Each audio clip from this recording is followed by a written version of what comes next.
Ọlọ́run ká láàárọ̀ yìí o bí ká yin Jésù lógo fún oore ọ̀fẹ́ tó fún wa sẹ́ bí ká yin bàbá yìí lógo fún àánú tá a rí gbà wájú rẹ̀ Jésù ṣe o alágbára gíga ọmọ ṣe. I want us to thank the Lord for what he has done for us. I want us to give praise to the King. Pé Jésù ṣe o Jésù olóore o ṣe o olóore ayé mi ò mà ṣe olóore mi ò mà ṣe olùgbàlà ọba mi ènìyàn bá máa yin Jésù fún iṣẹ́ ìyanu àtòrí rẹ̀ olóore ò mà ṣe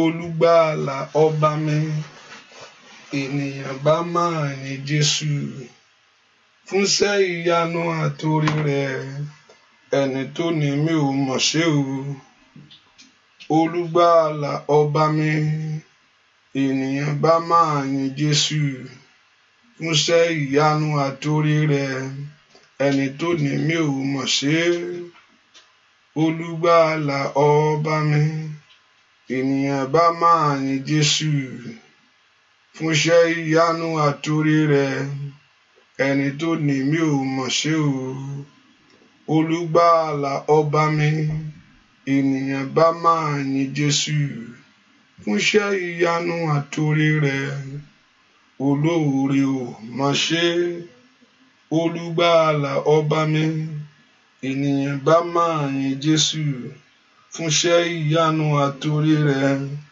olóore ò mà ṣe olùgbàlà ọba mi ènìyàn bá máa yin Jésù fún iṣẹ́ ìyanu àtòrí rẹ̀ ẹni tó ní mi ò mọ̀ ṣe o olùgbàlà ọba mi ènìyàn bá máa yin Jésù fún iṣẹ́ ìyanu àtòrí rẹ̀ fún iṣẹ́ ìyanu àtòrí rẹ̀ ẹni tó ní mi ò mọ̀ ṣe o olùgbàlà ọba mi ènìyàn bá máa yin Jésù fún iṣẹ́ ìyanu àtòrí rẹ̀ ẹni tó ní mi ò mọ̀ ṣe olùgbàlà ọba mi ènìyàn bá máa yin Jésù fún iṣẹ́ ìyanu àtòrí rẹ̀. Mo fẹ́ kó bẹ̀rẹ̀ sí dúpẹ́ fún oore ọ̀fẹ́ fẹ́ kó dúpẹ́ fún àánú tó rí gbàṣẹ́ Jésù mà ṣe o lórí ayé àwọn ọmọ mi gbogbo ṣe dúpẹ́ lórí ẹbí rẹ gbogbo Jésù ṣe o Jésù ṣe o. Somebody just worship him, just exalt him right now. I want you to thank the Lord.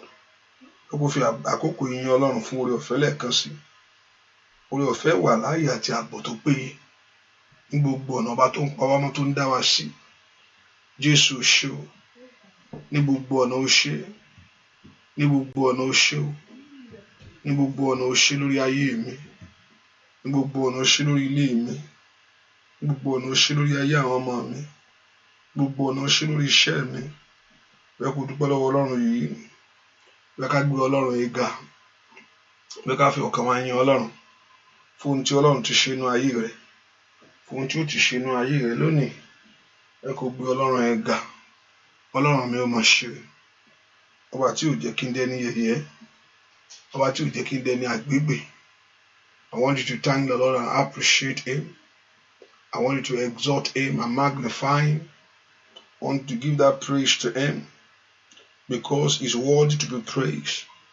Bẹ́ẹ̀ kó fi ọkàn rẹ yin Ọlọ́run dúpẹ́ dúpẹ́ dúpẹ́ dúpẹ́ dúpẹ́ dúpẹ́ dúpẹ́ dúpẹ́ dúpẹ́ dúpẹ́ dúpẹ́ dúpẹ́ lọ́wọ́ Ọlọ́run dúpẹ́ dúpẹ́ dúpẹ́ dúpẹ́ lọ́wọ́ Jésù Jésù ṣe o Jésù ṣe o olórí ọ̀fẹ́ ńlá ò ṣe aláàánú mi ò mà ṣe dúpẹ́ lọ́wọ́ Ọlọ́run ọba tó ṣàánú fún ọ ọba tó ṣàánú fún ọ sẹ́ ọba tó wáyé rẹ rí ọba tó gbà ọ́ lọ́wọ́ ìyà ọba tó gbà ọ́ lọ́wọ́ ẹkún ẹ̀ tó ṣe ọba tí ò jẹ́ kí ìpinnu ọ̀tá ṣe lórí ayé rẹ tọmọtọmọ. Somebody lift your voice and thank him. Bẹ́ẹ̀ kó yìn lógo fún oore tó ṣe o bẹ́ẹ̀ kó dúpẹ́ fún àǹfààní ńlá tó fún ọ oore ọ̀fẹ́ ńlá tó rí gbà níwájú rẹ̀ sẹ́ bẹ́ẹ̀ kó dúpẹ́ wọ agbára tó fi kan ayé rẹ̀ ọwọ́ àánú tó fi bá ayé rẹ̀ wò Somebody lift a voice and just give that thanks to him. Olúwa ṣé o. Ẹni máa ń sọ ló ṣe. Fún orí rẹ lórí iyì mi. Fún orí rẹ nínú ilé mi. Fún orí rẹ nínú ayé àwọn ọmọ mi gbogbo. Somebody thank him. Bless the Lord. Let's bless him. Let's give that thanks to him. Father, we worship you. Jehovah God, we exalt you. Jehovah God, we magnify you. Thank for the love that you have for me. Thank Lord you for God for the grace that I find in you. For your faith in Morino. Somebody thank him for the love of God for you. For the grace of God in your life. I want you to appreciate him. I want you to exalt him. I want you to magnify him. Let's honor him. Let's give that praise to him. Let's give that praise to the Lord. Let's appreciate the King. Jesus, we thank you. Jesus, we magnify you. Jesus, we honor you. Jesus, we give that thanks to you. We honor you, Lord, for what you have done. We honor you, Lord, for what you will do. We honor you, Lord, for your grace. We honor you, Lord, for your mercy. We honor you, Lord, for your kindness. We honor you, Lord, for your love. We honor you, Lord. Adúpẹ́ fún orí ọ̀fẹ́ rẹ. We honor you, Lord. Ibi tó bá yé wa dé, ibi tó sì ń bá yé wa lọ. Somebody thank him. Just appreciate him. Ibi tí Ọlọ́run bá yé rẹ dé, ibi tó ń bá lọ. Ọba tí ó fún ọ ní ìgbẹ̀yìn tó dára. Ọba tó fi ohun rere tọ́ ayé rẹ wò. Ò dúpẹ́ lọ́wọ́ Ọlọ́run. O ṣé bàbá. Ẹni mọ Ísírẹ́lì o ṣé. Jésù o ṣé o. Dúpẹ́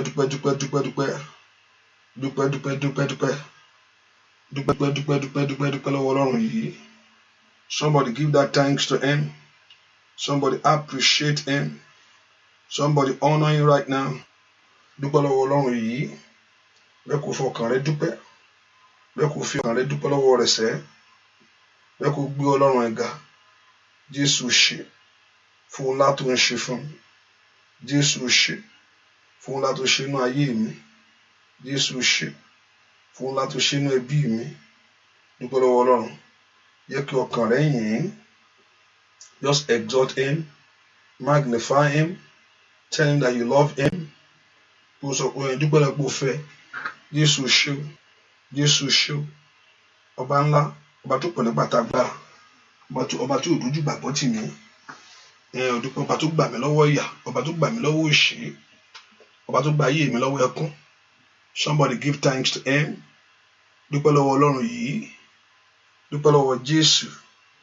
I want us to thank him and appreciate him. Thank you, Father. Dúpẹ́ lọ́wọ́ Ọlọ́run yìí.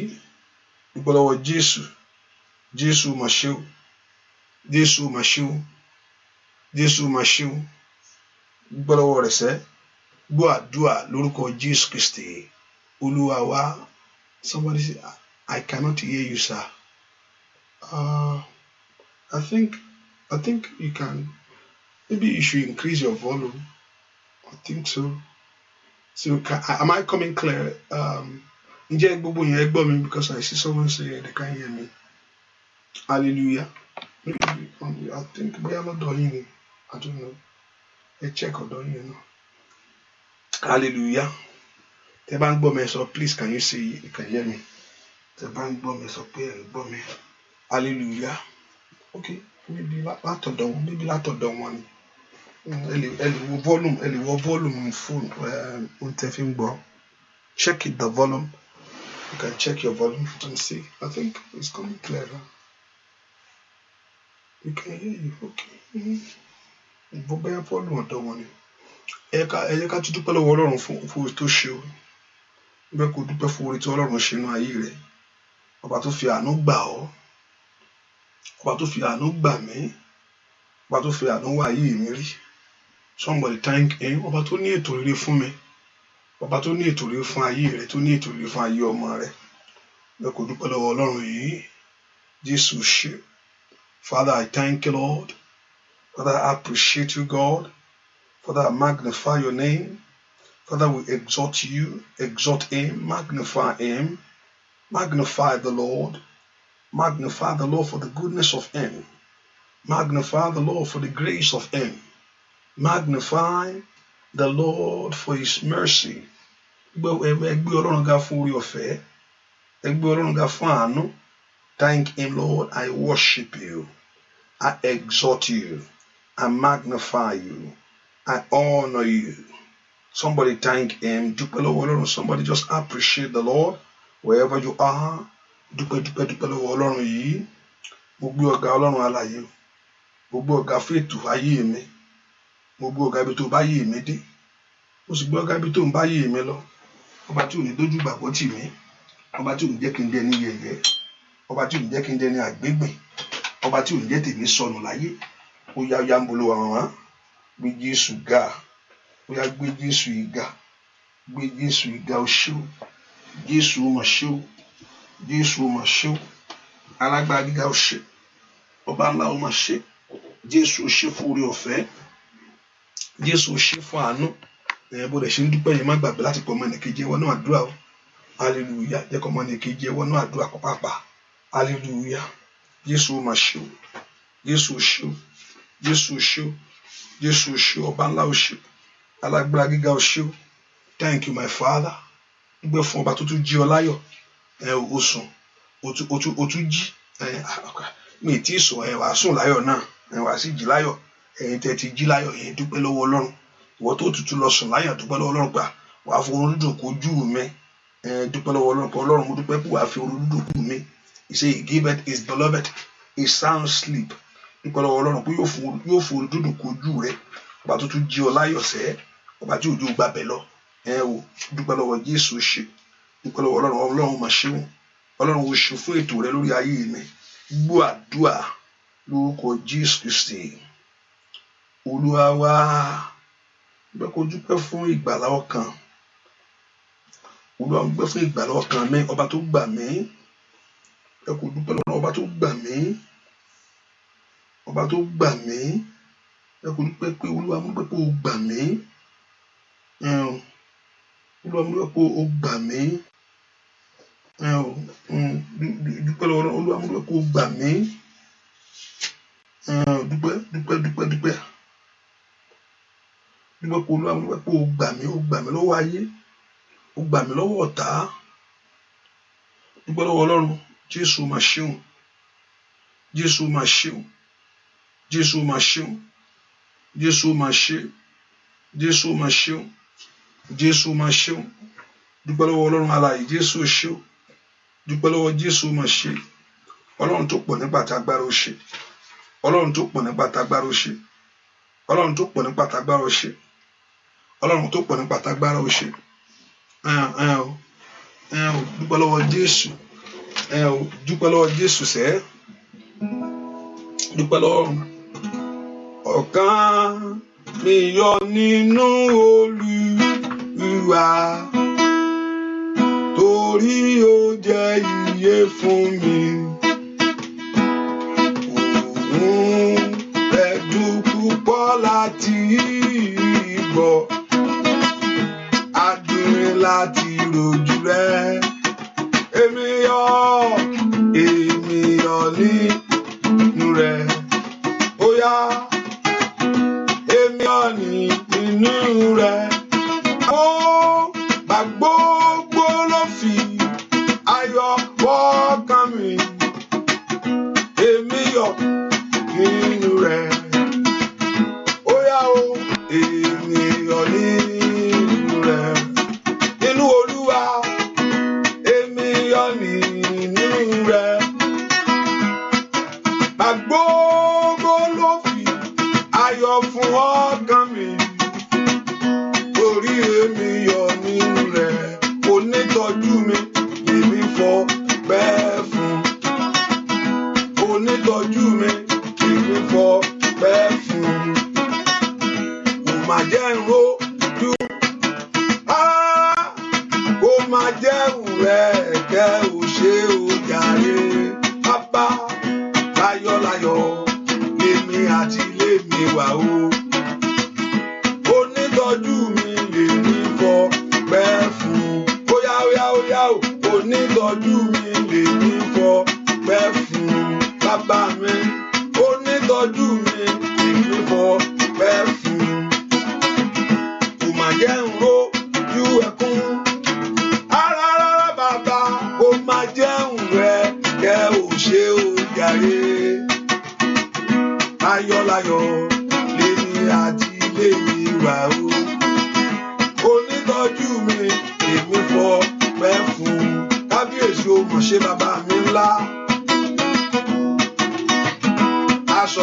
bàbá mi àgbà.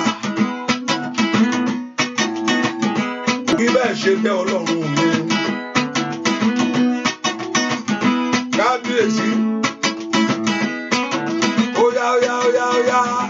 Ẹ bá mi ra bàbá fọ́ bá ògo yàrá lọ bá bẹ̀rẹ̀ ká rí ayé. Óyá óyá ọwọ́ rẹ̀ dà. Ijó ọpẹ́ rẹ̀ dà sẹ́. Óyá bí gbogbo ògo fún Ọlọ́run yìí. Ẹ bá mi ra bàbá fọ́ba ògo jàre ọ bàdẹ ẹrẹ ká rí ayé lórí ilé rẹ ó tẹrẹ rẹ lórí ọmọ rẹ ó tẹrẹ rẹ ọ̀run ògbà ó tẹrẹ rẹ ó fàyè tìlú ti sílẹ̀sẹ̀ rẹ óyá óyá bàbá mi ńlá. Ẹ bá mi ra bàbá fọ́ba ògo yàrá lọ bàdẹ bẹ̀rẹ̀ ká kí ayé lórí iṣẹ́ rẹ̀ ó tẹ̀rẹ̀ rẹ̀ ó pọ̀ jù ó tẹ̀rẹ̀ rẹ̀ alágbára ni ó tẹ̀rẹ̀ rẹ̀ ó pọ̀ jù ó tẹ̀rẹ̀ rẹ̀ ọ̀run ògbà ó tẹ̀rẹ̀ rẹ̀ ó fàyè bí kó tì síṣẹ́ rẹ̀ bàbá mi ní ó tẹ̀rẹ̀ rẹ̀ Olódùmarè ó tẹ̀rẹ̀ rẹ̀. Óyá óyá dúpẹ́ lọ́wọ́ Ọlọ́run yìí. Ẹ bá mi bára bàbá fọ́ba ògo jàre ọ bàbẹ́ ẹ̀ẹ́dá árí ayé kábíyèsí ńlá mi. Kábíyèsí alágbára gíga. Óyá óyá óyá óyá óyá óyá óyá óyá óyá. Bàbá fọ́ba ògo jàre lọ bàbẹ ẹ̀ka bí ayé Jésù. Àkọ́bínú àwọn òkú Olódùmarè. Kábíyèsí. Ó yá dúpẹ́ lọ́wọ́ Ẹlẹ́dàá rẹ̀. Ọba tí ò ní orí ìfẹ́ kú sẹ́.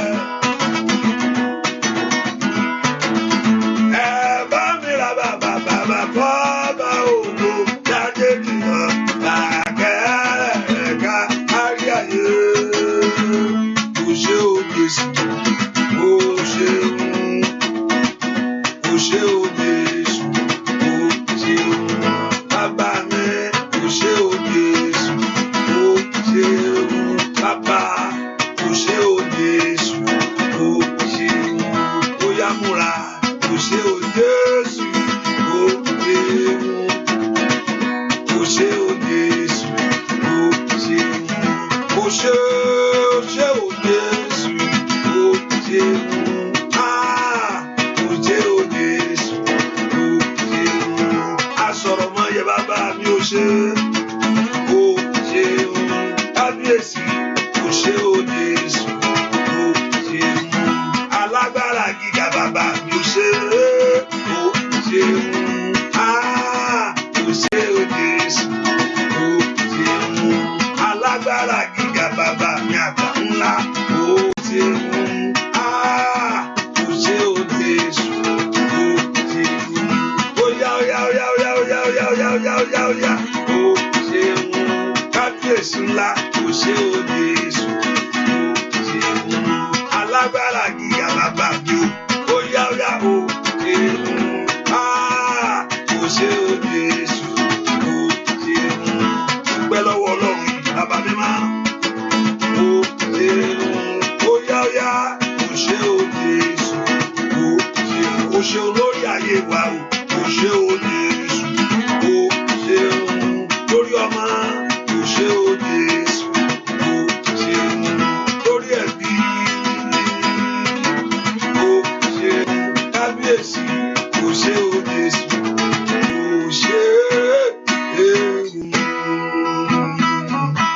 Dúpẹ́ lọ́wọ́ Ọlọ́run yìí. Kábíyèsí ó máa ṣe o. Dúpẹ́. Jésù ṣé o. Dúpẹ́ lọ́wọ́ kábíyèsí ṣé o. Thank him for everything. Thank him for your life. Ọ̀tá ò tiẹ̀ fẹ́ kó yọjú ta. Ọ̀tá fẹ́ kó gbójú pamọ́ ni. Ọ̀tá fẹ́ kó sá lọ. Ṣùgbọ́n Ọlọ́run mú ọdún. Ọ̀tá fẹ́ kó burú jù bó ṣe wà yẹn lọ́run ní Ọlọ́run ní ó gbà. Dúpẹ́ lọ́wọ́ ẹni tí ń ṣàánú ayé ẹ.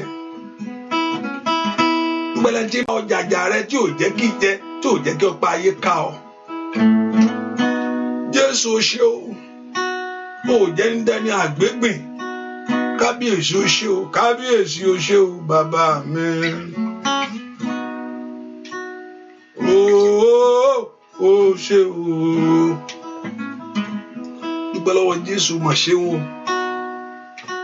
Jésù ṣé o. Gbọ́ àdúrà lórúkọ Jésù Kristi. Olúwa wa ẹ kó orúkọ Jésù dáadáa. Ọlọ́run mo tọ̀ wá láàárọ̀ yìí. Yẹ rí ọwọ́ àgbára ńlá. Let me see the hand of your power, O God. Olúwa jẹ́ kí n rí ọwọ́ àánú agbára ńlá. Let me see the hand of your power, O God. Olúwa jẹ́ kí n rí ọwọ́ àánú agbára ńlá. Let me see the hand of your mercy, O God. Olúwa jẹ́ kí n rí ọwọ́ àánú agbára, the hand of your mercy, of your power. Ọwọ́ àánú agbára ńlá tó bá ń fi ru ọ̀rọ̀ mi lónìí. Tó bá ń fi ru ọ̀rọ̀ ayé mi wò. Tó bá fi gbé yẹ̀ wò. Borúkọ Jésù makanda yaba kaparakata yaba. Borúkọ Jésù dáadáa. Ọwọ́ àánú agbára ńlá èyí tí Ọlọ́run ó bá ń fi gbé ọ̀rọ̀ ayé mi yẹ̀ wò. Borúkọ Jésù ó nà jáde sórí ọ̀rọ̀ mi. Kàtẹ́lì yaba kapa ọwọ́ àánú agbára ńlá èyí tó da ohun rere padà sínú ayé mi. Ọwọ́ àánú agbára tí mi lu àlùyọ lórí oréré. Ọwọ́ àánú ńlá èyí tó fi dárí ẹ̀ṣẹ̀ mi jì mí. Èyí tí fi rí àánú gbà. Orúkọ Jésù mi tó wà sẹ́. Wọ́n náà ń jẹ́ kí n rí ọwọ́ àánú agbára ńlá. The hand of your mercy, O God. Ọwọ́ àánú agbára ńlá èyí tí ń gbé ayé ẹni sókè. Ọwọ́ àánú agbára ńlá èyí tí ń fa ayé ẹni dìde. Orúkọ Jésù mi tó wà. Ọwọ́ àánú agbára ńlá èyí tí ń dá ẹ̀tọ́ ẹni padà fún ayé ẹni. Orúkọ Jésù mi tó wà sẹ́. Ọwọ́ àánú agbára ńlá. Olúwa náà wà ní agbára sórí ọ̀rọ̀ mi lónìí. Ó yá porúkọ Jésù mi tó wà. Màkàlíà ọkọ̀ Paulus tọ́kítàlì. Porúkọ Jésù dáadáa. Ọwọ́ àánú agbára ńlá. Olúwa nà sórí ọ̀rọ̀ ayé mi. Ẹ porúkọ Jésù mi tó wà. Ó yá níbi tó wà sẹ́. Porúkọ Jésù yẹn. Ọwọ́ àánú agbára ńlá. Èyí tí ó fi mú ọ̀rọ̀ ayé mi. Èyí tó fi mú gúnrégé. Ní orúkọ Jésù. Èyí tí fi débẹ̀ láyé. Ọwọ́ àánú agbára ńlá ètí ayé mi náà fi nítumọ̀ bukatoli abukapayaba. Ọwọ́ àánú agbára ńlá ètí ìrìn àjò fi san ọ́ ní orúkọ Jésù. Ọwọ́ àánú alágbára ńlá ètò òfin ní kú sí nírìn àjò makali bukapayaba ètò òfin dẹni ìgbàgbé. Óyá. Ọwọ́ àánú agbára ńlá ètò mi borí lè ti ń jà rán yìí mikeli abukapaya gbọ́ àdúrà lórúkọ Jésù Kristi Olúwa wa. Ìfọwọ́ àánú agbára ńlá. Ọwọ́ àánú agbára tó fi kọ́ mi lọ́wọ́ ewu òru ewu ọ̀sán. Níjọ́ Sunday mo ṣe wò ó.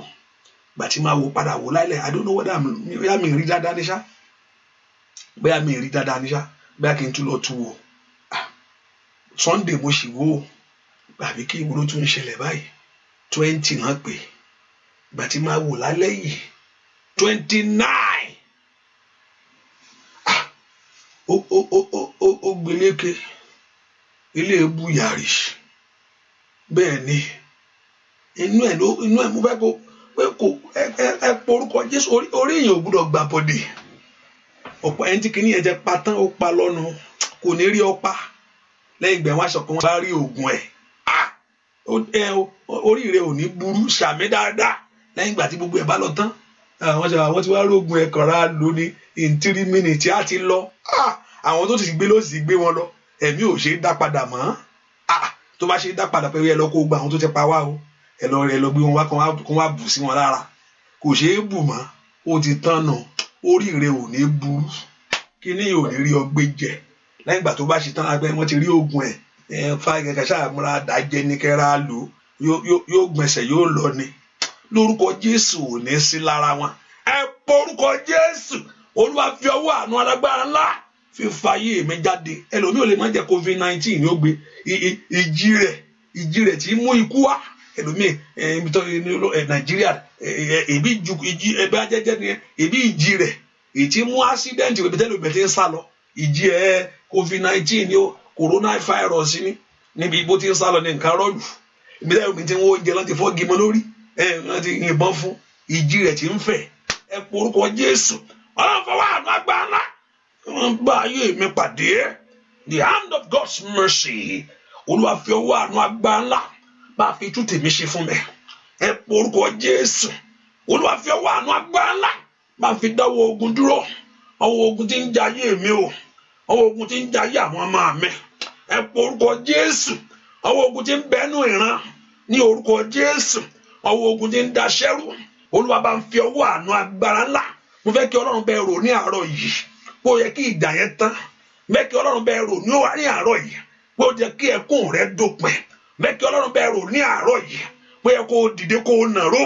Kó kú ní ìrákòrò ayé. Fẹ́ kí Ọlọ́run bẹ́ẹ̀ rò láàárọ̀ yìí. Yí kàbàwó kàpárì kàpáyà. Lè bẹ́rù sọ́ńdó blẹ̀kẹ̀tẹ̀kẹ̀bẹ́. Kí ohun rere kó padà sínú ayé rẹ. Ẹ porúkọ Jésù. Ọwọ́ àánú agbára ńlá. Ó yá fi mú ayé mi já lọ́wọ́ oko ẹrú. Lọ́wọ́ amúnisìn. Ó yá porúkọ Jésù. Ọwọ́ àánú agbára ńlá bá ń fi dáre padà sínú ayé mi. Dìkéde abakapagaba. Ọwọ́ àánú agbára ńlá bá ń fi dá ògo padà. Bá ń fi dẹ́wà padà sórí iṣẹ́ mi gbogbo. Somebody lift a voice to God. To God Almighty, that the hand of God's favor to release your own for you. The hand of God's favor to favor your life, to lead you to your place of liberty. Ẹ porúkọ Jésù. Ọwọ́ àánú agbára ńlá. Ó yá bá mi wá tèmi rí o. Níbi táyé gbé sí fún mi. Dìkẹ́lì àbàkú sàkátà. Ràbàkú sẹ̀kẹ̀tìlẹ̀ bọ̀. Ẹ porúkọ Jésù. Ọwọ́ àánú agbára ńlá. Ó yá fi ṣe tèmi fún mi o. Ọwọ́ àánú agbára ńlá. Bá fi sàmì sí àwọn ọmọ mi lára. Ní orúkọ Jésù. Bá fi sàmì sí ọkọ mi lára. Ọwọ́ àánú agbára ńlá. Bá fi sàmì sí aya mi lára. Ó yá ń bolo wàṣẹ. Porúkọ Jésù. Orí rẹ ò gbúdọ̀ gbàbọ̀dé. Orí tiẹ̀ ò gbúdọ̀ burú. Bú àdúà lórúkọ Jésù Kristi Olúwa wa. Ẹ porúkọ Jésù. Ìpinnu ọ̀tá fún ayé mi o. Olúwa sọ di asán. Ọ̀tá ní rò pé ó fẹ́ pa ayé ẹni. Ọ̀tá ní rò pé ó fẹ́ ba ayé èèyàn jẹ́. Ọlọ́run lè má rò pé ó fẹ́ ba ayé èèyàn jẹ́. Ọlọ́run kẹ̀ kó máa wò pé ẹ jẹ́ kí n ba ayé rẹ̀ jẹ́. Lóhun tó dá. Ọlọ́run òkè máa tó já kò ń bàjẹ́. Ń bàjẹ́. Ó ti fi májẹ̀mú sí. Ó fi májẹ̀mú sí. Ó fi májẹ̀mú sí kì í gbé lélẹ̀ yìí o. Gbé inú ayé yìí o. Ìdájọ́ ń bọ̀ o. Ṣùgbọ́n kó ìdájọ́ Ọlọ́run ò tí ì dé. Ó sì mú ìdájọ́ ẹ̀ sílẹ̀ ni. Ó sì mú ìdájọ́. Sátánì ní mẹ́gbà kiri. Ọmọ aláìgbọràn ní ń kó ẹgbà bò ó. Bẹ́ẹ̀ ni Sátánì ní ń bóyá ń gì. Ẹ porúkọ Jésù. Bí kàkárí àbọ̀ká fáwọn ṣáìdá. Porúkọ Jésù dáadáa. Olúwa fọwọ́ àánú agbára máa ń dá ogun dúró. Olúwa fọwọ́ àánú agbára ní orúkọ Jésù kó fà mí jáde. Olúwa fọwọ́ àánú agbára kó fi yanjú ọ̀rọ̀ mi. Orí mi ò gbúdọ̀ gbàbọ̀dé. Ẹ jẹ́ kí ìmọ̀ta mi mọ̀fọ̀. Orúkọ Jésù. Ọ̀tá mi jó mọ̀fọ̀. Ẹni tí ń lépa ayé mi kó mọ̀fọ̀. Ẹni tí ń lépa ọmọ mi kó mọ̀fọ̀. Ẹni tó lọ́wọ́ ò ní gbà fún mi kí n lọ láyé. Ẹni tó lọ́wọ́ ò ní gbà kí ìyanu ṣẹlẹ̀. Ẹ porúkọ Jésù. Olúwa fi ọwọ́ àánú agbára jẹ́ kí ọ̀tá ayé mi mọ̀fọ̀. Let the enemies of my life. Ẹjọ́ mọ̀fọ̀ lórí ayé àwọn ọmọ mi gbogbo. Ẹ jẹ́ kí ọ̀tá mi mọ̀fọ̀ lórí mi. Ẹ porúkọ Jésù. Jẹ́ kí Sátánì ètí ń lépa ọkàn mi. Ètí ń lépa ayé mi. Ètí ń wá ìṣubú mi ní gbogbo ọ̀nà. Yóò mọ̀fọ̀ níbo ló wà. Porúkọ Jésù. Mananda yaboka pariasa. Oya. Masida bakundele bokoparos. Oya porúkọ Jésù. Oya jo mofo. Ọ̀tá jo mofo. Ẹ jẹ́ kí ọwọ́ àánú agbára kó káyé mi o. Kí ọ̀tá mi mofo. Somebody lift your voice and pray. Porúkọ Jésù dada. Ọ̀tá ayé mi mofo. Ọ̀tá ayé àwọn ọmọ mi mofo. Gbọ́ àdúà lórúkọ Jésù Kristi. Olúwa wa. Gbọ́ àdúà lórúkọ Jésù Kristi. Olúwa wa. Bá mi ṣe kó yọrí o. Bá mi ṣe kó yọrí. Káráyé máa béèrè pé Ọlọ́run mi dá. Ẹ porúkọ Jésù. Olúwa bá mi ṣe kó ní ìyànjú láyé mi. Bá mi ṣe kí ọ̀rọ̀ tèmi náà kó ní ìyànjú. Ask the Lord to do it for you. Porúkọ Jésù. Olúwa bá mi ṣe kí ọ̀rọ̀ ayé mi kó ní ìyànjú.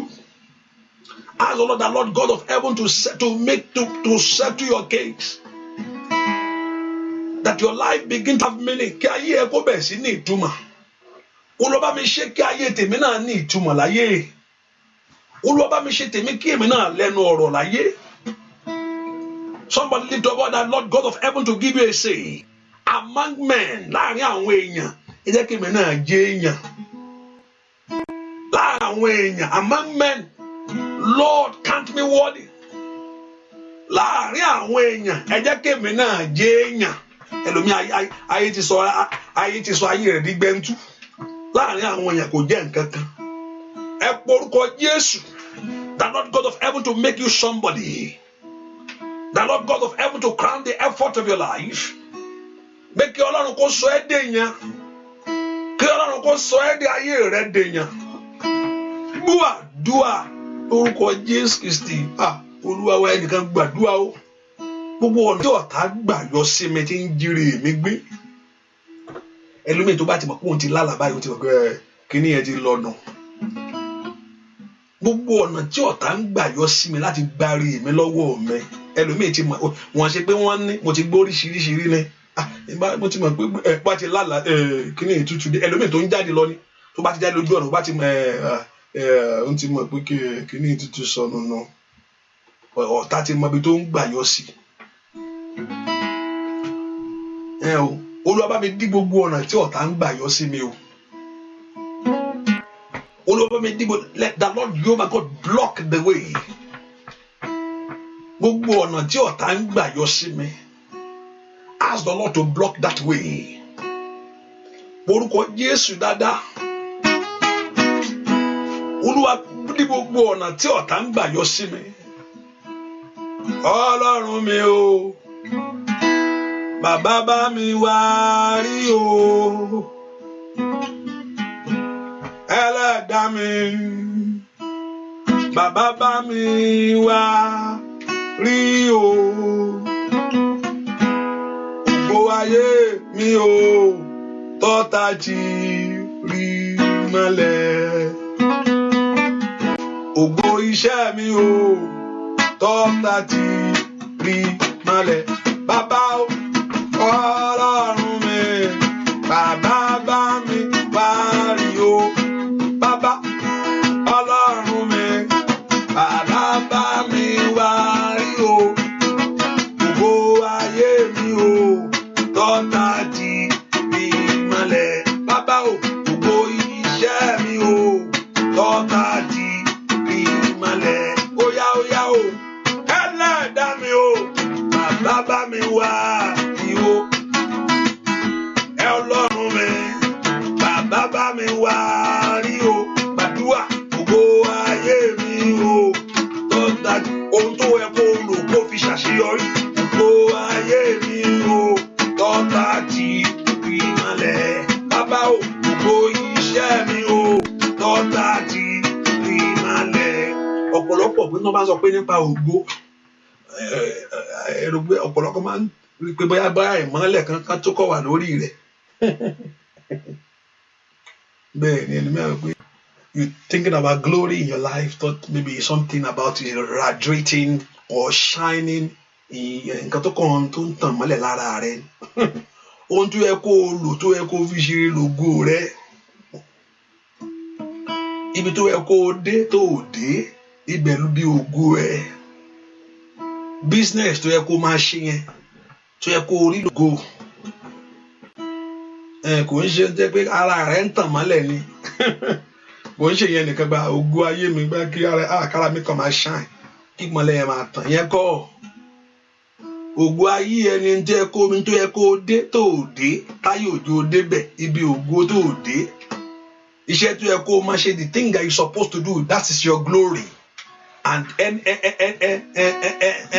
ọ̀tá ò gbà fún ọ bí gbà yẹ bí Elédùmarè ayé mi dùn bí oyin bàbá mi ò ká ayé mi dùn bí oyin óyá ò ká ayé mi dùn bí ayé rẹ ni bàbá mi fa ayé mi dùn bí oyin Olódùmarè ayé mi dùn bí oyin óyá kò débẹ̀ láyé ayé mi dùn bí oyin ohun tó máa ṣe táyé ló fi dára ayé mi dùn bí oyin ìgbà ayé mi ò Olódùmarè ayé mi dùn bí oyin gbogbo ayé rẹ kó jáde ayé mi dùn kó bá gbà tí ń gbọ́ sẹ́yìn láyé óyá ayé mi dùn Ọlọ́run fi gbàyà ayé mi ká ayé mi dùn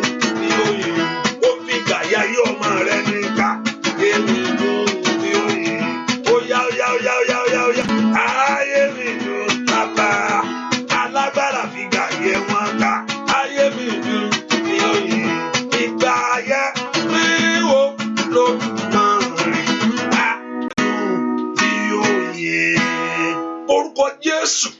Gbogbo ọ̀nà tí ọ̀tá ń gbà yọ sí mi láti jíire mọ́ mi lọ́wọ́ ọ̀tá ò gbà kó lórí òkè kó lọ kó fò lọ ẹ̀fílẹ̀ àwọn ọmọ jùlẹ̀ táwọn ó jù fún ò bá gbàwé jù bẹ́ẹ̀ lọ wọ́n ti mọ̀ wọ́n ní ọ̀tá Sátánì ò sá fún àwẹ̀ kò sá fún kankan o ìgbà tí Jésù ìgbà tó bá parí àwẹ̀ rẹ̀ gan tán ní nǹkan hallelujah ìgbà yẹn gan ní nǹkan filẹ̀ òun kẹ ẹ porúkọ Jésù ọba tó pọ̀ nípa àdágbára gbogbo ọ̀nà tí ọ̀tá ń gbà yọ sí mi láti jírí mi lójú àlá ni lójú ìran ni ọ̀rọ̀ èèyàn ni ìbínú tàbí ìjà ni ohunkóhun tí ọ̀tá fi ń jírí mi gbé mọ̀kọ́lì àpàṣàìdà orúkọ Jésù dáadáa ní orúkọ Jésù dáadáa orúkọ Jésù dáadáa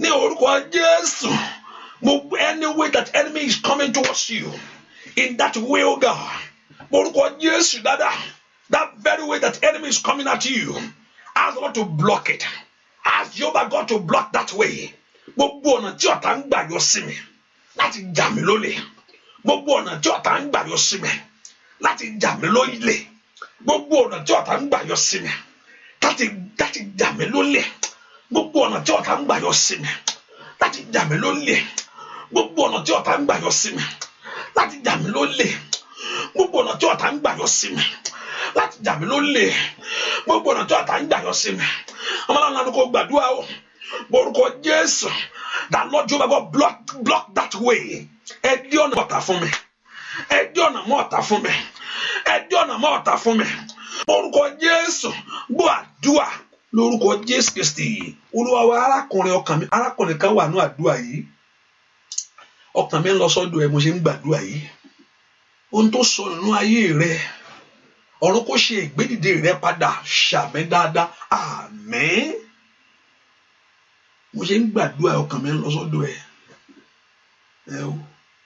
ohun tó sọnù lórúkọ Jésù that very thing that is lost in your life ipò tó wà tí ayé ti já ọ bọ́ ní orúkọ Jésù mo ní kí ọ̀run kó dá ọ padà àmín ṣàmì dáadáa lórúkọ Jésù ibi táyé ti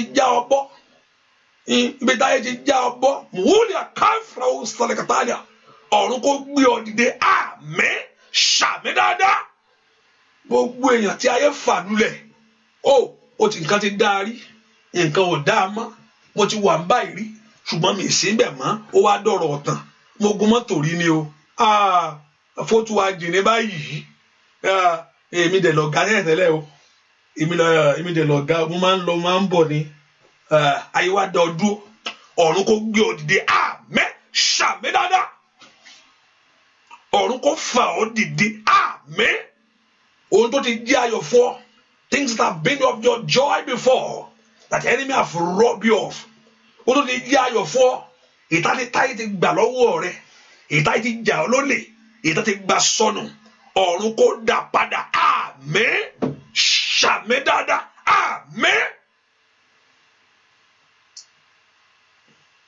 ìwọ tó ti ṣe àpẹẹrẹ yẹn ṣe ẹ̀pà mi aṣọ́rò ọ̀fẹ́ nìsín papa ọ̀bọ̀tẹ́ ẹ lè ti ṣe ẹ lè ṣe share it hallelujah send it somebody ẹ wá nìkan fi ránṣẹ́ sí of 15 ilé ni sometimes when I look at the numbers sometimes I look at it 15 ó pọ̀ but it's okay you can do it hallelujah ó pọ̀ fífa kò tún pọ̀ náà at least náà tó bá wo àwọn tó wà lọ́dọ̀ ọ̀rọ̀ pọ̀ ju 15 lọ. So it's not a difficult thing láti ṣe. It's not difficult tó bá tẹ̀ pápápá yóò dé bẹ́ẹ̀ ni.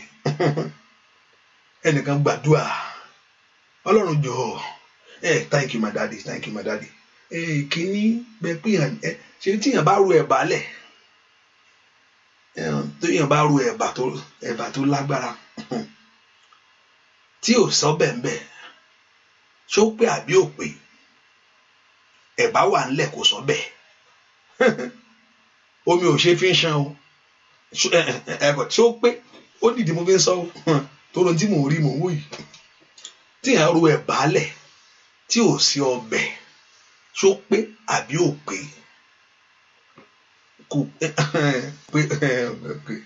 kò pé nù kò pé kórókó àgàgà ẹ̀bá tẹ̀ sí lè ṣan èèyàn ṣe lè ṣan díẹ̀díẹ̀ torí pé ó ṣe àmàlà ni kò ṣeé ṣan ẹlòmíì ó ṣan o Ọlọ́run jẹ́ àjìyà yóò fomi lò pápápá hallelujah kò pé ayé ẹnìkan mò ń sọ ń pa ẹ̀ ohun tó wà nílẹ̀ tí ò pé nú ayé ẹ porúkọ Jésù ọ̀run jó pé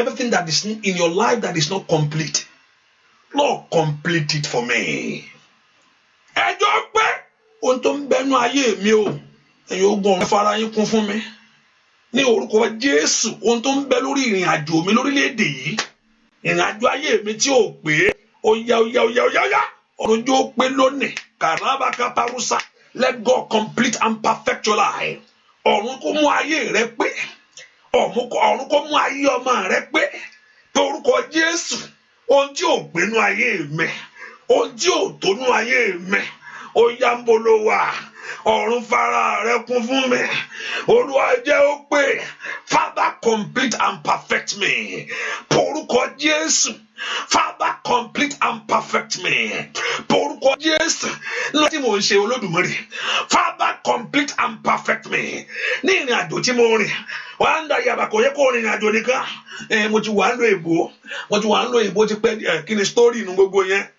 mo káàlì power this side story ni ẹjọ ó yá porúkọ Jésù ẹjọ pé o ní orúkọ Jésù ẹjọ gbé ìrìn àjò ayé mi Olúwàjò pé rí kàkàkàkàkàkà màsọ́ndò blẹ̀kẹ̀tẹ̀kẹ̀bà màsọ́ndò tí ò gbénú ayé ẹ Ọlọ́run Olódùmarè jò pé dúà lórúkọ Jésù Kristi Olúwa wa jẹ́ ti ṣí àkíní ẹ̀ pápápá ẹ̀fìránṣẹ́ ọ̀run yóò mú ìwọ fi ránṣẹ́ kí ọ̀run kó fún ẹ ní re wọ́n ṣàfiránṣẹ́ kí ọ̀run náà kó post nǹkan sí ọ hallelujah fi ránṣẹ́ pápápá hallelujah praise the Lord àní porúkọ Jésù lẹ́ẹ̀kan sí àní ọ̀run ẹ mọ̀ pé ní ọdún 2020 ohun tó kù díẹ̀ dáàtó nú ayé mi kó o gbé nǹkan kalẹ̀ tó o gbóúnjẹ kalẹ̀ mo ń bẹ́ nìkan sọ̀rọ̀ ní o tó o gbóúnjẹ kalẹ̀ kò wá sí ọbẹ̀ ó gbélé bóyá ibi ń pa pásítọ̀ yìí ibi kọ́ ló after 2 hallelujah pásítọ̀ wo ni tí ibi ń pa kó lọ wá nǹkan jẹ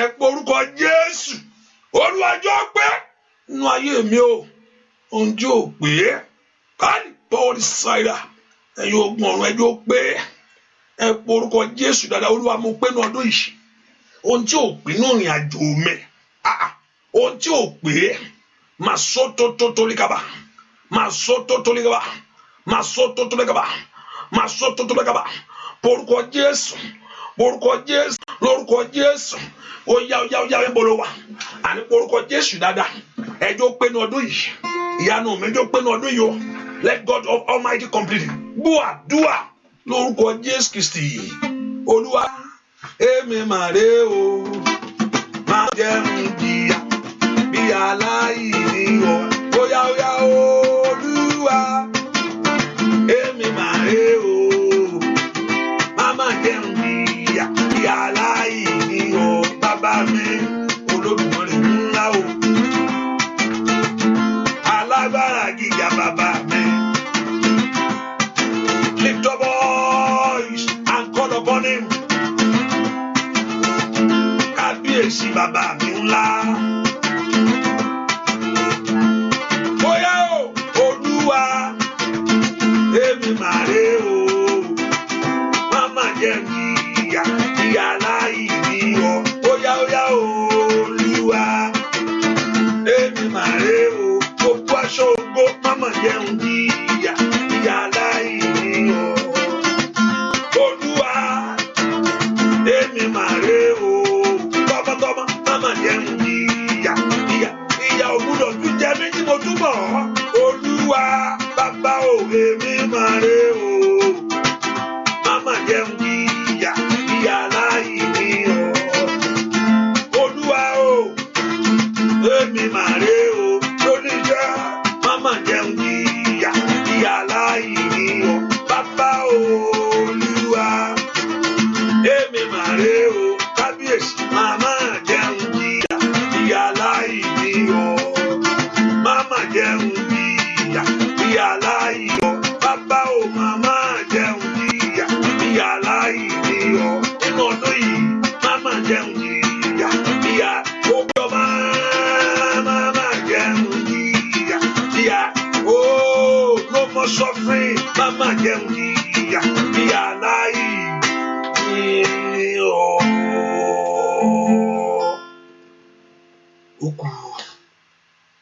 Okùn pé ìṣẹ́jú péréte máa ṣe orí ọ̀fẹ́. Hallelujah. I remember today is Wednesday, so I will come by 3.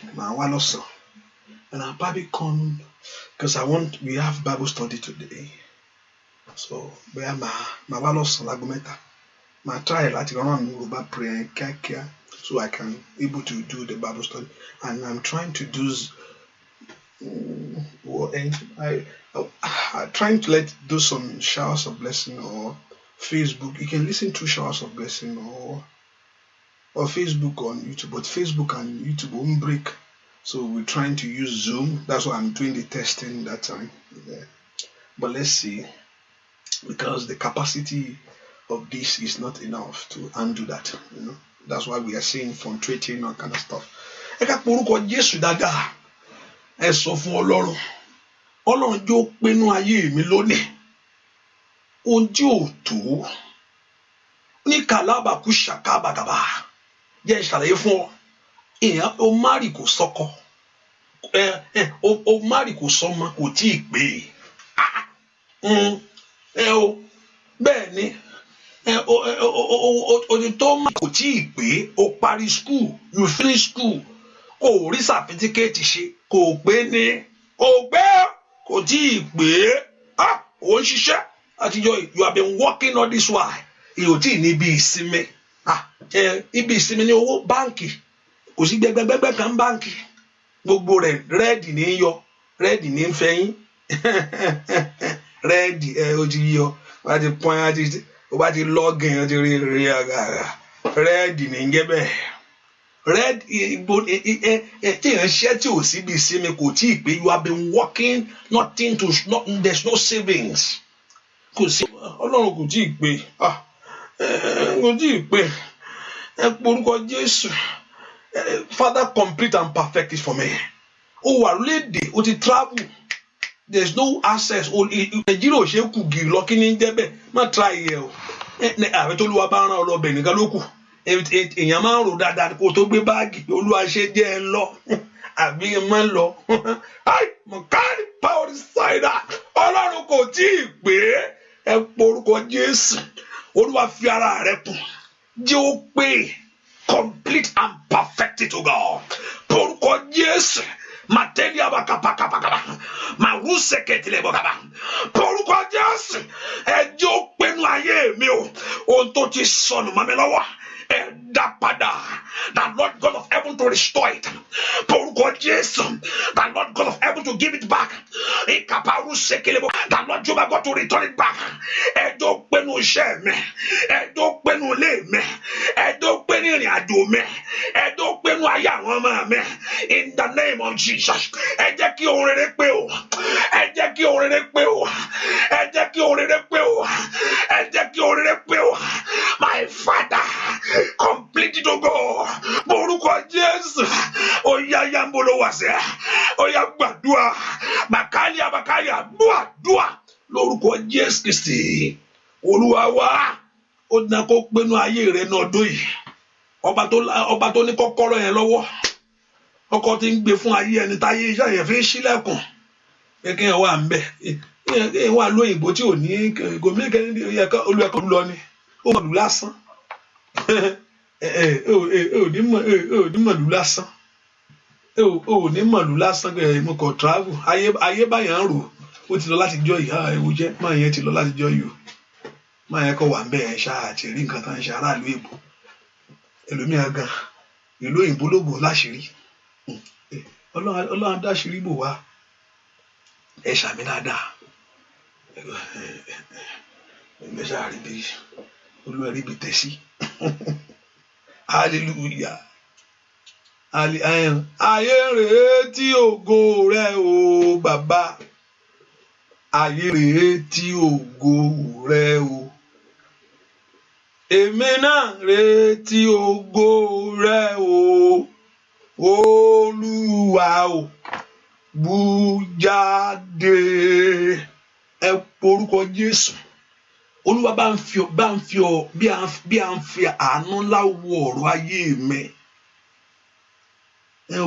Olúwa bá mi fi àánú in your great mercy look unto my case ẹ bá nomijé inú ẹ bá mú làálàá ìkúrò Lord take away this sorrow take away this disappointment ẹ mú ìtìjú ìkúnú ayé mi ẹ jẹ́ kí ìyanu mi ṣẹlẹ̀ orúkọ Jésù gbọ́ àdúà lórúkọ Jésù Kristi Olúwa wa can you give me one more 8 minutes so I make it 1 hour can you give me 8 minutes if you want to give my please let's go can you give me now 8 minutes now 6 minutes quickly ẹ orúkọ bá ṣe ń gbàdúà ẹ sọ fún Ọlọ́run ibi tí ayé bá fi àwòrán mi sí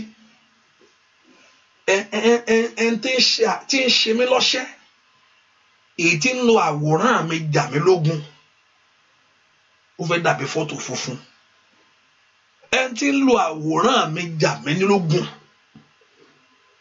gbàgbà tó fẹ́ sọ mí di nǹkan mi láyé gbogbo èèyàn kà they want to turn your head upside down gbogbo agbára tó ń jẹ́ kó rí mọ́ gbóná kákáká ẹ porúkọ Jésù ibi tí ohun tí ayé ń ṣe sí mi pẹ̀lú àwòrán mi o Olúwa bàjẹ́ àwòrán pélébé báyìí funfun ni funfun ẹ mọ àwọn kò ṣe color picture yẹn mò ń wò yìí o àwòrán yìí ẹn táyé ń wo àwòrán láti jà mí lógun ẹn tó mú àwòrán yìí tọwọ́ tí ń bá ayé mi jà ó yá lórúkọ Jésù ọ̀run tú mi sílẹ̀ lọ́wọ́ ìgbèkùn ẹni bí from the bondage of enemies lọ́wọ́ ìgbèkùn ọ̀tá Olúwa tú mi sílẹ̀ ẹ ṣe ìtúsílẹ̀ ayé mi ẹ tú ayé mi sílẹ̀ lọ́wọ́ ìgbèkùn yìí ask the Lord to set you free ó ní tí ọmọ bá sọ ọ́ dòmìnira ó dòmìnira ń tòótọ́ lọ́wọ́ ìgbèkùn ẹ mú mi bọ́ lọ́wọ́ ìgbèkùn ẹ mú mi bọ́ lọ́wọ́ ìgbèkùn ẹ mú mi jáde ẹ mú mi bọ́ lọ́wọ́ ìgbèkùn ní orúkọ Jésù ó yá bọ́ lọ́wọ́ ìgbèkùn yẹn Come out of that bondage. Ní orúkọ Jésù. Ó yá bọ́ lọ́wọ́ ìgbèkùn yẹn. Come out of that bondage. Ní orúkọ Jésù. Mikali Cider. Thank you, my daddy. Oh, Mikali Paul Cider. O ṣé bàbá. Rikatelia Ushakaba. Ẹ mú mi bọ́ lọ́wọ́ ìgbèkùn. Ó yá. Ní orúkọ Jésù. Lọ́wọ́ ìgbèkùn àṣetì. Àmúbọ́. Ọlọ́run àgbà tí ń darí rẹ nù. Lọ́wọ́ àgbà tí ń yí rẹ dànù. Lọ́wọ́ ìgbèkùn ẹ mú mi bọ́. Lọ́wọ́ ìgbèkùn aláìṣeyọrí. Lọ́wọ́ ìgbèkùn ànífọ̀kànbalẹ̀. Porúkọ Jésù. Ó dá kó jáde. Àní jáde.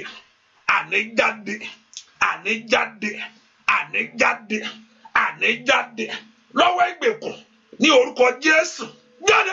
Bẹ́ẹ̀ ni ó sì rí láì lórúkọ Jésù Kristi. Olúwa wa ẹnìkan ẹ gbàdúrà ẹ sọ fún Ọlọ́run àdúrà rẹ̀. Ọlọ́run jẹ́ kí òjò ìyanu kó rọ̀ sórí ayé mi. Òjò ìyanu yóò rọ̀ sórí iṣẹ́ mi. Let there be rain of miracle. That rain, that showers of miracle. Let it rain upon my life. Olúwa jẹ́ kí òjò àṣeyọrí kó rọ̀ sórí mi lónìí. Òjò yẹn kó rọ̀. Ọ̀run rọ̀ òjò ìtura. Ọ̀run rọ̀ òjò ìtura. Porúkọ Jésù. Ọ̀run kó rọ̀ òjò ìtura. Kí ara kó tù mí ní ọdún yìí. Kí ara kó tu ayé mi. Kí ara kó tu ìrìn àjò mi. Kí ara kó tu ayé àwọn ọmọ mi. Ní orúkọ Jésù. Kí ara kó tù ọ́. Kí ara kó tù ọ́. Kí ara kó tù ọ́. Kí ara kó tù ọ́.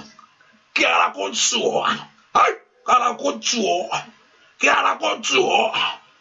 Kí ara kó tù ọ́. Mo gbàdúrà kí ara kó tù ọ́. Òjò ìtura kó rọ̀. Òjò àánú kó rọ̀. Òjò ìtura kó rọ̀ sórí ayé ẹ̀. Rain of grace. Rain of mercy. Rain of favor. Rain of glory. In the name of Jesus. Kólúwa kó rọ̀ òjò ìtura sí ọ. Kólúwa kó rọ̀ òjò ìtura sí ọ. Gbàdúrà lórúkọ Jésù Kristi. Olúwa wa ọmọbìnrin ọmọ ọdún márùn-ún yìí. Mo ń tà àti wá orúkọ ẹ̀. Ọmọbìnrin ọdún márùn-ún yìí. Ọmọbìnrin ọdún márùn-ún. A 5 years old girl. Ọmọ ọdún márùn-ún lọmọbìnrin yìí. Ọdún márùn-ún 5 years. Ọmọ ọdún márùn-ún ni exact 5 years. Kò ń ṣe mẹ́fà kò ń ṣe márùn-ún. Ọmọbìnrin ọdún márùn-ún ni. Márùn-ún ọmọbìnrin ni. Bọ̀ márùn-ún lọmọ age ọmọ yẹn márùn-ún ni. 5. Lórúkọ Jésù. Jẹ́ pé ọmọ rẹ ọmọ ọdún márùn-ún ọmọbìnrin ọmọ ọdún márùn-ún ni. Lọ mú òróró kó fi kan orí rẹ̀ kó gbàdúrà fún. Hallelujah. Fẹ́ pé ọba wo ọmọ ẹ kó ẹ̀yin ọmọ dà. Tó bá pé márùn-ún nǹkan gbàdúrà fún. Jẹ́ kí nǹkan gbàdúrà fún Ọlọ́run tó pọ̀ ní pàtàgbára. Ọmọ yìí lórúkọ Jésù bá ń wọlé. Ọmọ yìí lórúkọ Jésù bá ń gbọ́ wọlé. Ọmọ yìí lórúkọ Jésù bá ń gbọ́ wọlé. Agbára jíǹde kó gbọ́ wọlé. Kọ́lọ́run kó rà padà. Lórúkọ Jésù, my father redeem. Gbogbo agbára tó lọ́jọ́ pé lórúkọ Jésù k'Olúwa kó yí mi dànù. Ebi kó má bàa sunkún lórí ọmọ ló fi ń gbàdúrà. Àbí bẹ́ẹ̀ kọ́, kò sáà ṣe pátì. Ebi kó má bàa sunkún lórí ọmọ ló fi ń ké pe Ọlọ́run. Ọlọ́run kó yí dànù. Àmín. Ọlọ́run kó bàjẹ́. Kó sọmọ̀tá ìdòfò. Kẹ́ra àánú gbà. Gbọ́ àdúrà lórúkọ Jésù Kristi. Olúwa wa àmín àmín àmín. Àmín àmín àmín àmín. Àmín àmín àmín àmín. Bọ́ládé Kẹ́mi àmín. Àmín àmín. Ayayayaya. Àánú kó ṣẹlẹ̀. Bẹ́ẹ̀ ni ó sì rí. Láì lórúkọ Jésù Kristi. Olúwa wa àmín. Ẹ kú orúkọ Jésù. Where do you want that rain to rain upon you right now? Máa sórí ọ̀fẹ́. Olúwa jẹ́ kí òjò àánú rọ̀ sórí mi. Iṣẹ́ mi ni. Olúwa jẹ́ kí òjò ògo kó rọ̀ sórí ayé mi. Ilé mi ni. orúkọ Jésù. The Lord should rain that rain upon you. Olúwa rọ̀jò agbára sórí mi, rọ̀jò àánú jẹ́ ra àánú gbà. Ó yá béèrè kíákíá lọ́wọ́ Ọlọ́run kó rí bẹ́ẹ̀ fún yín o, kí ẹ ra àánú gbà, kó Olúwa kó ṣe lóore ńlá, àdúrà yín kó gbà, ẹ lọ ṣe rere o, bẹ́ẹ̀ ni ó sì rí láì lórúkọ Jésù Kristi Olúwa wa. Àmín, àmín, àmín lórúkọ Jésù. Hallelujah, praise the Lord. Ẹ ká porúkọ Jésù. Ọlọ́run nínú àánú rẹ̀ jẹ́ kí coronavirus kó dópin, àti arákùnrin tó wà ní àìsàn yìí kúrò bá mi gbé dìde. Coronavirus àti gbogbo àwọn tó wà kó gbé wọn dìde. Olúwa dáwọ́ ikú ìdúró, jẹ́ kí àrùn yìí kó sá lọ lódùmarè. Ẹ porúkọ Jésù. Olúwa dáwọ́ ilé ìdúró, ọwọ́ ibi Olúwa dádúró, ẹjá gbàdúrà. Orúkọ Jésù, Olúwa dádúró, ọwọ́ ibi Olúwa dádúró, ọwọ́ ibi Olúwa dádúró, ọwọ́ ibi Olúwa dádúró, ọwọ́ ibi Olúwa dádúró, ọwọ́ ibi Olúwa dádúró, ọwọ́ ibi Olúwa dádúró, ọwọ́ ibi Olúwa dádúró, ọwọ́ ibi Olúwa dádúró, ọwọ́ àrùn Olúwa dádúró ní orúkọ Jésù. Olúwa dádúró, ọwọ́ ibi Olúwa dádúró, Olúwa dáwọ́ ibi ìdúró ní orúkọ Jésù. Ẹni máa Ísírẹ́lì dádúró, gbàdúrà sẹ́ kọ́lọ́run kó dádúró, Olúwa dádúró orúkọ Jésù. Ẹni tó pọ̀ ní pàtàgbára dáwọ́ ìdúró, Olúwa fi àánú fọhùn, Olúwa fọhùn, fi àánú fọ mú ọ̀rọ̀ tó ti sọ ṣẹ, mú ọ̀rọ̀ rẹ ṣẹ bàbá. Olúwa mú ọ̀rọ̀ rẹ ṣẹ, ọ̀rọ̀ rẹ kó wá sí ìmúṣẹ kíákíá, ọ̀rọ̀ rẹ kó wá sí ìmúṣẹ kíákíá. Lọ́wọ́ ìjì kó dákẹ́. Olúwa gba orílẹ̀-èdè gbogbo, Olúwa gba orílẹ̀-èdè gbogbo, gbárakùnrin gbárábẹ̀rẹ̀ yìí, gbárakùnrin gbárábẹ̀rẹ̀ yìí ní orúkọ Jésù. O ò ní nípinnu ẹ̀, ayé rẹ ò ní nípinnu ẹ̀ ní orúkọ Jésù. Sátánì ò ní fa ayé rẹ ṣe sáǹpù.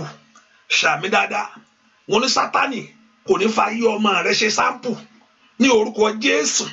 Sátánì kò ní fa ayé aya rẹ ṣe, kò ní fa ayé ọkọ rẹ ṣe, kò ní fi ìwọ náà ṣe sáǹpù ní orúkọ Jésù. O bọ́ lọ́wọ́ ogun, o bọ́ lọ́wọ́ ìjà, lọ́nà orí ọ̀fẹ́ káyé rẹ lọ gbáre, lọ ṣàṣeyọrí, lọ ní ìbùkún, kọjá lọ, go and prosper, go and move forward, go and do great. Ọ̀nà kó là fún ọ, ọ̀nà àbáyọ kó là fún ọ, ọ̀nà àṣeyọrí kó là fún ọ, káyé kó fi re wá orí, kó oríire gbà, ayé rẹ kó nítumọ̀, kó jáde fún rere ní orúkọ Jésù. O ní dẹni àmọ́, o ní dẹni ìsémọ́lẹ̀, ìyanu rẹ kó bẹ̀rẹ̀. Òjò àánú kó rọ̀ sórí ẹ, òjò ògo kó rọ̀ sórí rẹ, òjò agbára kó rọ̀ sórí rẹ. Orí rẹ ò ní gbà bọ̀dẹ̀ ní orúkọ Jésù. Ikú àìtọ́jọ́ ò ní gbé ọ jẹ, ẹ̀mí kúkú kọ́ fi ti Ọlọ́run, àìsàn ní mú ọ mọ́lẹ̀, ojú ò ní tì ọ́. The Lord will help you, the Lord will favor you. Àdúrà yóò gbà fún ọ, àdúrà yóò jẹ fún ọ. O ní gbàgbànú àdúrà, o ní wí lásán, o ní wá lásán. Wàrà àánú gbà, wàá rí tiẹ̀ ṣe, yóò dára fún ọ ní orúkọ Jésù. Wàá róore mú láyé, wàá róore mú láyé, ojú ò ní tì ọ́. Bẹ́ẹ̀ ni ó sì rí láì lórúkọ Jésù Kristi Olúwa tó lùgbàlà wa. Àmín. Ṣàmì dáadáa. Àmín. Ṣàmì dáadáa. Àmín. Àmín lórúkọ Jésù. Hallelujah. Praise the Lord. Ẹ ká fi sọ́kà pé àdúrà tẹ̀síwájú lọ́la aago mẹ́fà 6 o'clock. Sometimes I come 6 sometimes, but just hold on. So, and also tomorrow we are fasting. Tomorrow, remember, tomorrow we are fasting. But I said maybe at least you 3, just and I will be there by 3, and also I'll come over to Tiwa near Yoruba section, so I can able to on the Bible study. So and that Bible study maybe I will explain better with Akoko Chiloke Alosun. Hallelujah. So I will explain better to how you can join if you want to be part of it, which is good to study the Word of God. Hallelujah. The Lord Jehovah God will help us. Orí ọ̀fẹ́ Jésù ló wà. Ẹ ra àánú gbà, kẹ́ ṣàṣeyọrí o. Ìrìn àjò ẹ lórúkọ ó jáde sọ́wọ́ ire. Kó ra àánú gbà. In Jesus' name we pray. Amen. Amen. Amen. God bless you. Bye-bye. Thank you for coming. Bye-bye. Bye-bye.